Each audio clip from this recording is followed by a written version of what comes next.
Well, Veronica and Alan, she said that this harassment came in many forms, from text messages to being called a word I can't say on TV. Today, Rent the Runway is a popular rental and subscription service for dresses and other clothing. The CEO told me the path to building this company from the ground up meant navigating all sorts of challenges. Now that it's been close to 8 years since we launched and 9 years since I originally had the idea. Jennifer Hyman's idea of an online business that rents designer gowns to women has turned into a nearly $1 billion business. She's raised $190 million from venture capitalists, more than any other female-led startup in the country. This week, Rent the Runway expanded its services to appeal to more women who want to rent everyday clothes. Her success has put her on Forbes' list of the richest self-made women to watch.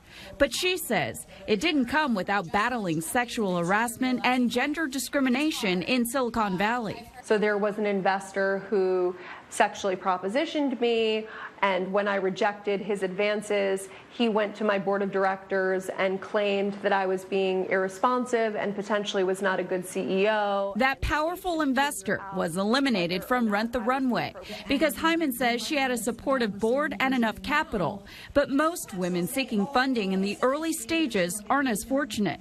Hyman says VC meetings by and large were productive, but she's had to deal with subtle, unconscious biases from men and women. We've definitely gone to investor meetings where people have told me, general partners at firms have said, you know, this must be so fun for you.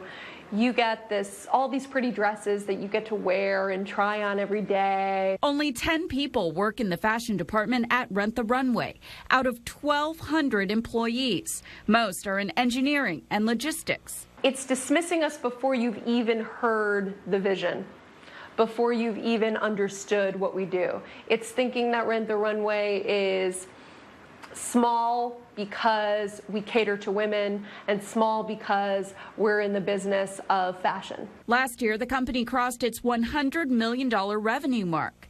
Among the advice she's gotten throughout her career, act more ladylike. That's what this one, woman who gave me that feedback was basically saying. She's like, we don't want to hear your opinions in a meeting. Just sit back and smile and look pretty. She didn't take that advice. There's just a pattern where people believe that male founders, they're given more benefit of the doubt. They're talked about more positively. They're lauded as being visionaries and geniuses, whether or not they're visionaries or geniuses. Hyman says it will take more diverse venture capitalists at the table to change the game, and more successful women and minorities paying it forward. It's why she started Project Entrepreneur in partnership with UBS, a national initiative that helps female entrepreneurs access tools, training, and networks to build companies. What do you say to a lot of young aspiring entrepreneurs who are women dealing with this very male-dominated workforce? To keep on chugging along, being ambitious, being aggressive, as Sheryl Sandberg says, leaning in. Hyman also stressed that sexual harassment or assault will get easier to stamp out as more women come forward.